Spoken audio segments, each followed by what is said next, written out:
도움과 소망이라는 제목으로 함께 말씀을 나누겠습니다. 우리가 오전에 소망은 하나님의 영광이라고 말씀을 드렸고, 영광의 소망이 곧 예수 그리스도시라.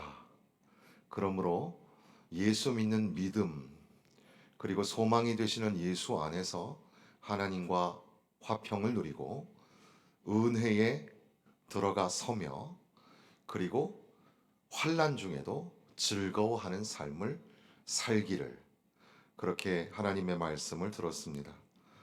그리고 이제 오후 시간에 이어서 올 한 해를 시작하면서 우리는 무엇을 소망할까? 어떻게 소망할까? 이것을 더 말씀을 드리게 됩니다.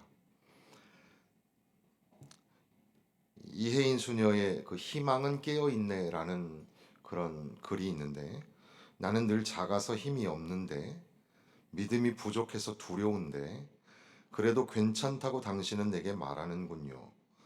살아있는 것 자체가 희망이고 옆에 있는 사람들이 다 희망이라고 내게 다시 말해주는 나의 작은 희망인 당신 고맙습니다. 그래서 오늘도 나는 숨을 쉽니다. 힘든 일이 있어도 노래를 부릅니다.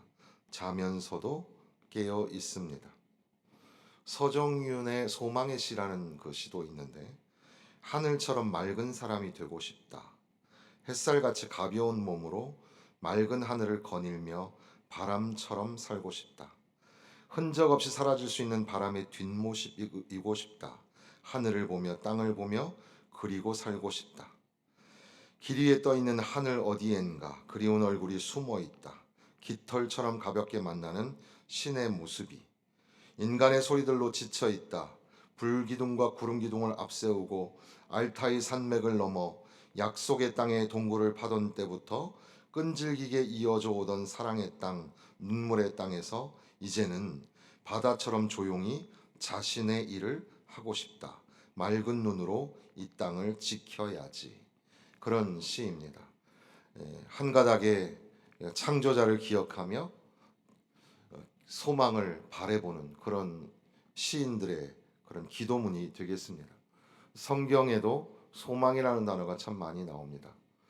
시편에도 소망이라는 그런 단어를 언급하는 성경이 여러 군데 있는데, 그 중에서도 우리가 좀 알 수 있는 것 중에 하나는 시편 42편과 45편에 나와 있는 말씀이죠. 내 영혼아, 내가 어찌하여 낭망하느냐. 내가 어찌하여 불안하는고. 너는 너의 하나님을 바라라. 너는 하나님께 소망을 두라. 그가 나타나 도우심으로 말미암아 내가 여전히 찬송하리로다. 낙심하지 말고 도우심의 하나님, 소망의 하나님을 바라보아라. 그리고 시편 62편에는 나의 영혼이 잠잠히 하나님만 바라며 오직 그에게서 구원이 나는도다. 바로 물은 나의 소망이 그분에게로부터 나오는도다. 이렇게 말씀하고 있습니다. 시편 71편에는 어려서부터 주님은 나의 소망이시고 어려서부터 주님은 나의 신뢰의 대상이 되셨다고, 그러면서 나는 항상 소망을 품고 주를 더욱 이 두 번이 나와요. 더욱 찬송하리로다. 소망을 품고 더욱 찬송하리로다. 그렇게 말씀하십니다. 그리고 나서 시편 119편에도 두 번이 소망이 나오는데, 시편 119편은 말씀을 찬양하는 시로 유명하지 않습니까? 소망이 어디에 있는가? 하나님께 있다. 소망은 예수 그리스도이시다. 소망이 부끄럽지 않게 하는 것은 성령의 역사였다. 이렇게 우리가 말씀을 로마서에서 읽었는데, 시편 119편에 보면 주의 종에게 하신 말씀을 기억하소서. 주께서 내게 소망을 가지게 하셨나이다. 하나님의 말씀 속에는 소망의 말씀이 담겨 있습니다. 주의 말씀대로 나를 붙들어 살게 하시고 내 소망이 부끄럽지 않게 하소서. 하나님 말씀 붙잡고 살 때 소망이 있으며 하나님 말씀 의지하며 살 때 소망이 부끄럽지 않다. 이것을 말씀하시는 겁니다. 그리고 나서 이제 우리가 읽은 이 시편 146편도 소망을 노래하고 있습니다. 그래서 여호와 자기 하나님에게 자기의 소망을 두는 자는 복이 있도다. 복이 있도다라는 말은 그 시편 1편을 기억나게 하죠.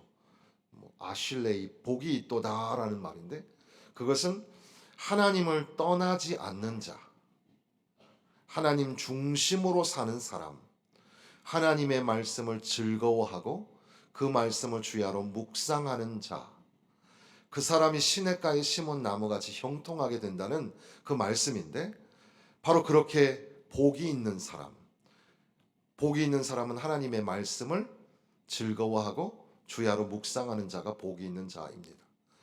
시편 예레미야 17장에 나와 있는 물가에 심기운 나무, 하나님을 여호와를 의지하는 자는 물가에 심은 나무 같다 그랬습니다. 그러니까 여기 지금 복이 있도다라는 말씀 속에서 시인은 하나님을 자기의 도움으로 삼고 그 하나님에게 자기의 소망을 두는 자가 복이 있는 자다. 여러분도 하나님께 소망을 두고 복이 있는 자 되시기를 바랍니다. 하나님 말씀 지키고 사모하는 자에게 형통함에 시냇가에 심기운 물가에 심기운 나무 같은 축복이 있다 하였는데 소망을 하나님께 두는 자는 하나님께서 형통의 복을 주셔서 물가에 시냇가에 심은 나무처럼 시절이 바뀌고 여름이 와도 그래도 메마르지 않고 가뭄을 걱정하지 않고 열매를 풍성하게 맺는 그런 축복, 그런 복이 우리 가운데 넘쳐나기를 주님의 이름으로 축원합니다. 그런데 지금 시편 146편의 정서를 조금만 더 생각을 해보면 하나님을 찬양하라 찬양하라 두 절에 걸쳐서 말씀한 이후에 마치 우리가 말씀 듣기 전에 찬양을 열심히 불렀잖아요. 그것처럼 하나님을 찬양하라 찬양하라 한 후에 귀인들을 의지하지 말며 3절에 도울 힘이 없는 인생도 의지하지 말지니 그의 호흡이 끊어지면 흙으로 돌아가서 그날에 그의 생각이 소멸하리로다.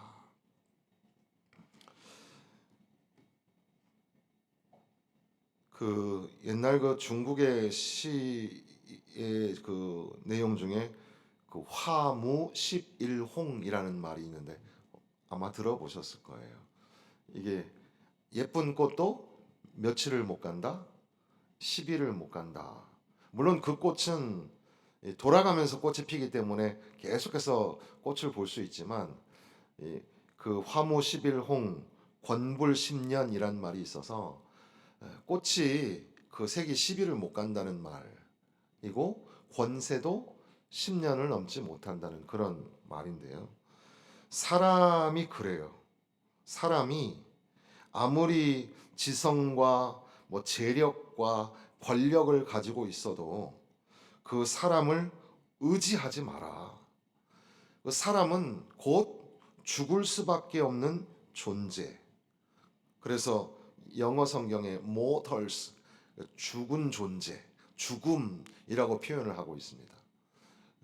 그러니까 인생은 우리가 의지하거나 도움을 구할 존재가 되지 못한다는 그런 얘기입니다. 두보라는 시인은 그 한자로 시를 썼을 때 보니까 돛대 높이 세우고 이 밤을 홀로 떠가는 배, 하늘과 땅 사이 외로운 한 마리의 갈매기. 누가? 시인 자기 자신이. 그러니까 인간 존재가 외롭고 고독한 존재, 한 마리의 갈매기처럼 외로운 존재라는 것을 표현하고 있는 겁니다. 그러니까 그 초라하고 연약한 인간, 아무런 힘이 되지 못하는 인간, 눈에 보기에는 그럴싸하지만 그러나 그 인간은 도움이 되지 못한다. 우리가 그 인간에게 도움을 구하거나 그 인간을 신뢰하거나 믿을 대상이 되지 못한다는 겁니다. 그러면서 오히려 시인은 이제 아마 뭐 찬양의 리더가 선창을 하고 또 성가대원들이 같이 합창을 했는지, 그리고 이제 시온에 올라가는 백성들이 이 노래를 막 같이 불렀는지 우리가 그것은 상상에 맡기면서 뭐 예배자의 자리로 올라오는 우리 모두가 다 하나님 앞에 이제 그 합창으로 부르기를 어떻게 부르는 거예요? 야곱의 하나님을 자기의 도움으로 삼으며 여호와 자기 하나님에게 자기의 소망을 두는 자는 복이 있도다. 이렇게 막 노래를 부르는 거예요. 성도들끼리 교제하며 대화할 때도 하나님이 도움이 되셔. 하나님이 소망이야. 야, 하나님께 소망을 두자. 하나님이 도와주실 거야. 서로 격려하면서 괜찮아. 힘을 내. 하나님이 도와주실 거야. 야, 정말 소망이 없다. 그지? 2024년도를 시작하면서도 어디에다 소망을 둬야 될지 모르겠어. 야, 사람에다가 소망 두지 말자. 하나님에게만 소망을 두자. 하나님께 소망을 두고 하나님께 도움을 구하는 자는 하나님이 도와주시고 하나님이 복 주시는 줄로 믿습니다. 그렇게 오늘 이 시편 146편은 그렇게 노래하고 고백하고 있는 겁니다. 조금 더 가보니까 여기에 하나님을 의지하려고, 사실 사람은 뭐 홀로서기라 하잖아요. 그리고 뭐 키에르 케고르 같은 철학자는 신 앞에 선 단독자라는 말을 썼어요. 그러니까 혼자 옆에 사람 붙잡고 하나님 나라 갈 수 있는 게 아니라 하나님 앞에 홀로 서야 한다는 사실이죠. 그래도 그 철학자, 실존주의 철학자 중에는 신을 믿는 사람과 안 믿는 사람이 좀 구분이 있었는데, 어쨌든 우리 인간은 홀로 서잖아요. 결국은 혼자 서야 된다고 생각하고, 웬만하면 남한테 부탁하거나 나 좀 도와줘, 이거 잘 못하죠. 못하실 거예요. 꼭 참고 버티는 거예요. 그죠? 네. 한번 해보세요. 나 좀 도와줘. 한번 해보실래요? 나 좀 도와줘. 네. 잘 안 되죠, 이게. 잘 안 돼요. 사람한테 도와달라 그러기 쉽지 않아요. 제가 무슨 말씀 드리려고 하냐면, 사람한테 도와달라고 얘기하려면 얼마나 다급했으면 그럴까.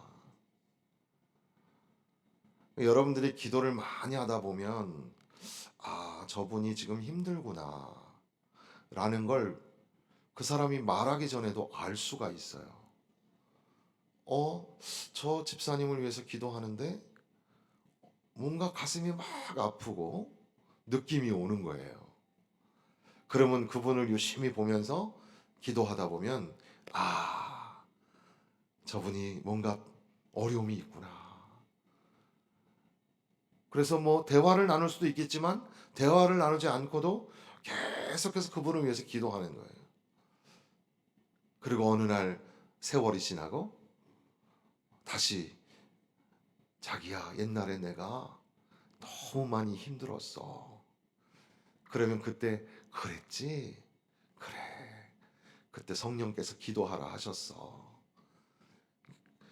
그러니까 이렇게 사람을 의지하고 사람을 도움을 바라려고 할 정도로 이 연약한 인생, 이 인생이 얼마나 지금 힘들고 어려운가를 보여주는 그런 이 어휘라고 할까요? 단어들이 나오는데, 7절에 보면 억눌린 사람들을 위해 정의로 심판하시며, 억눌려 있어요. 온갖 무거운 것들에 억눌려 있는 겁니다. 또 줄인 자들에게 먹을 것을 주시며, 줄인 자, 배가 고파요. 배가 고파 힘들어하는 사람들, 육적으로도 배가 고파서 아직도 배 고리를 하고 있는 사람들도 있어요. 그리고 또 나아가서 영적으로 갈망하고 사슴이 시냇물을 찾기에 갈급함처럼 그렇게 갈증을 느끼며 살아가는 사람들도 있죠. 생명의 양식을 주님이 말씀하셨는데, 내가 주는 양식을 먹으면 더 이상 배고프지 않다 말씀하십니다. 또 갇힌 자들에게라고 되어 있죠. 7절의 중간에 보니까 갇힌 자들에게 자유를 주시는도다. 갇혀 있어요. 감옥에 갇혀 있는 겁니다. 여러분, 감옥에 갇혀 보신 적 있으세요? 아이고, 언제 잡혀 보셨나 모르겠네. 하여튼 깜짝 놀랐네. 아이고, 이 이제 뭐 어떤 그런 박물관 같은데 가면 이제 뭐 조선 시대에 감옥처럼 해놓고 뭐 이제 뭐 이렇게 하는 거 있잖아요.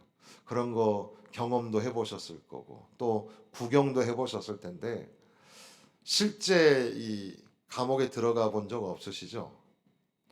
큰일 나네요. 제가 경험이 있다 그러면 깜짝 놀라실 텐데. 이 감옥도 여러 개가 있어요. 여기 성북경찰서에 가면 성북경찰서 안에 쇠창살이 있어요. 그 이제 임시 보호소인데 거기에도 방마다 호실이 달라요. 급수가 달라요. 뭐 살인자에서부터 뭐 이제 노상방뇨한 사람까지 급수가 다 달라요. 창살이 있어요.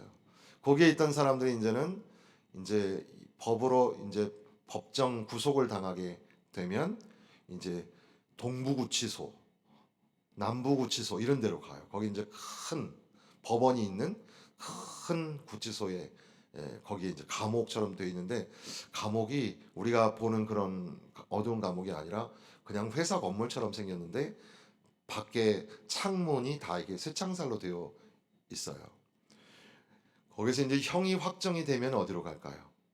교도소로 가는 겁니다. 그럼 이제 어디 교도소. 거기에 가서 이제 죄수로 이제 갇혀 있게 되는 거죠. 그 쇠창살 있어서 그 감옥에 갇히게 되는 거죠. 아마도 그렇게 감옥에 갇힌 사람은 없었을지라도 사실 우리도 역시 보이지 않는 감옥에 갇혀 있는 존재. 어쩔 때는 한 발짝도 움직이지 못하게 나를 가두고 있는 것처럼 느껴질 때가 있다는 거죠. 감옥에 갇힌 사람. 그 다음에 8절 말씀에 보면 여호와께서 맹인들의 눈을 여시며 그랬습니다. 그 오전에 소개했던 그 이근우 교수 같은 분도 벌써 20년 전부터 한쪽 눈을 시력을 잃었고, 최근에는 마지막 그 반대쪽 눈도 시력을 잃어서 거의 사물이 보이지 않는 그런 정도신데, 눈이라는 게 참 정말 중요한 기관이잖아요. 몸이 안 좋으면 눈에 영향을 주게 되고. 그런데 그 뭐 정확하게 우리는 알 수 없지만 예수님 시대에도 이 눈먼 자를 고치시는 장면이 여러 번 등장하는 거 보면 이게 좀 뭔가 의미하는 바가 있지 않을까 이런 생각을 하게 됩니다만은, 눈이 다쳐서 아무것도 보지 못한다면 얼마나 힘들까. 그죠? 점차 이제 시력을 잃어가시는 우리 어른들도 많이 계신데,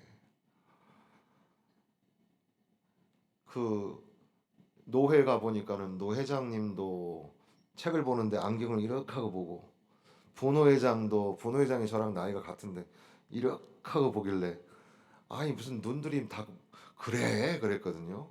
근데 저도 이게 글자가 안 보여가지고 옛날에는 다 이렇게 놓고 보였는데 지금은 이제 저도 우리 어르신 앞에 죄송합니다. 저도 막 이게 눈이 왔다 갔다 해가지고 이 다초점 렌즈를 끼고 있는데 밑에는 돋보기거든요. 그렇게 봐야 되는 이것도 불편한데 눈이 안 보여. 눈이 안 보이면 부딪히고 다치고 얼마나 많은 구박을 받을까. 그 다음에 여호와께서 비굴한 자라고 번역이 되어 있죠. 개역 개정이. 예전의 성경에는 비천한 자 이렇게도 번역이 되어 있었는데 비굴한 자들을 일으키시며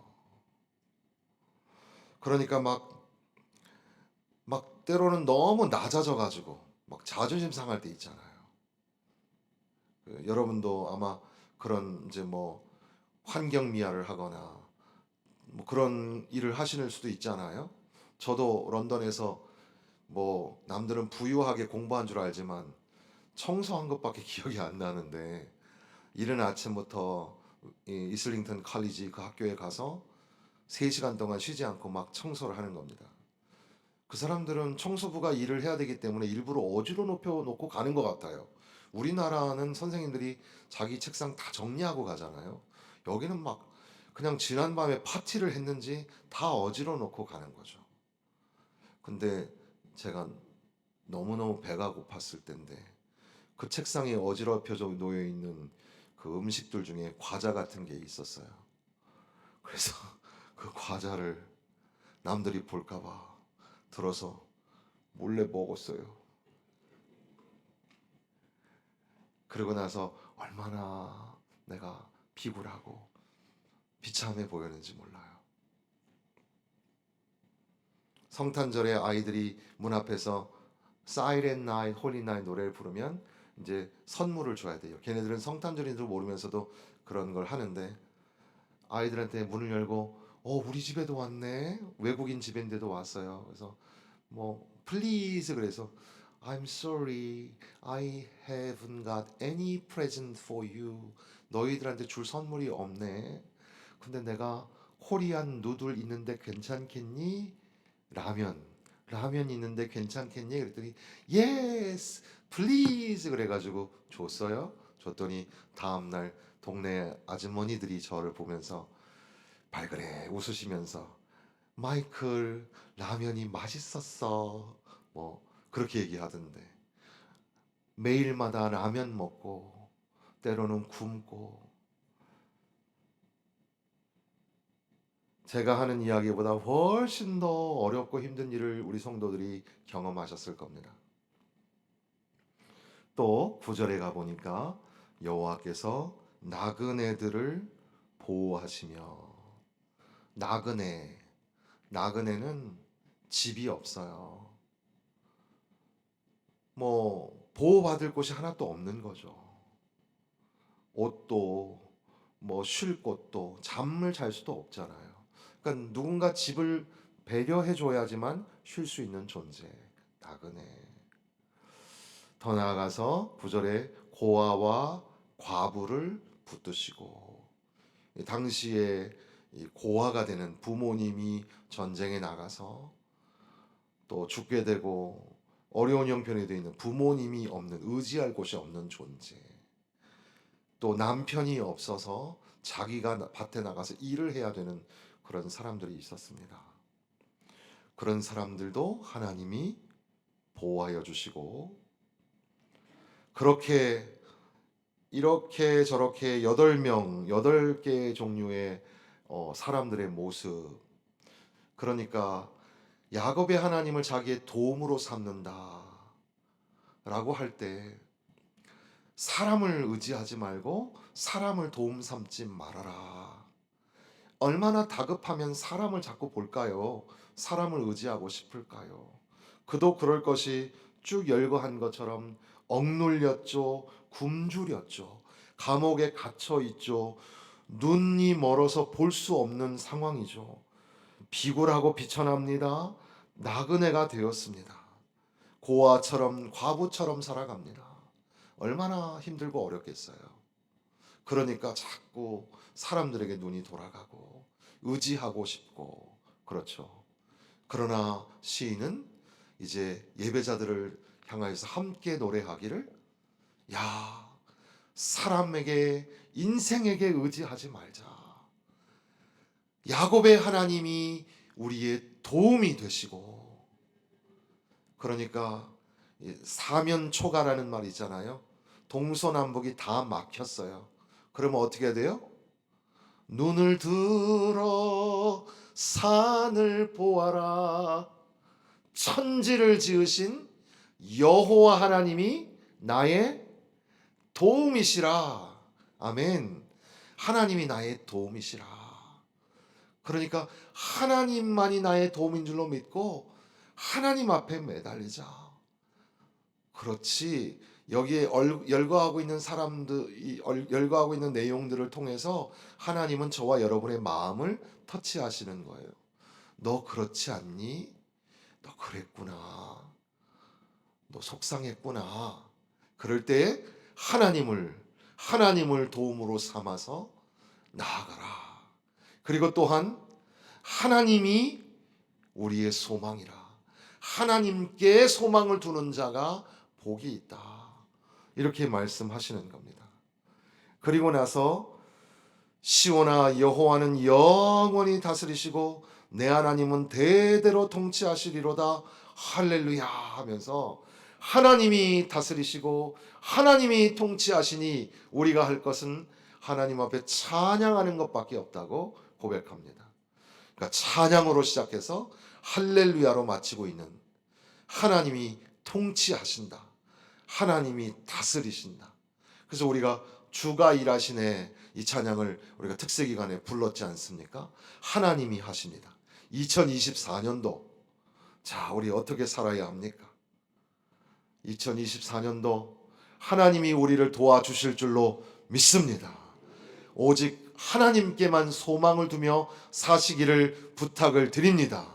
하나님이 2024년도를 통치하시고 2024년도만 그런 게 아니라 대대로 영원히 다스리시고 통치하시는 줄로 믿습니다.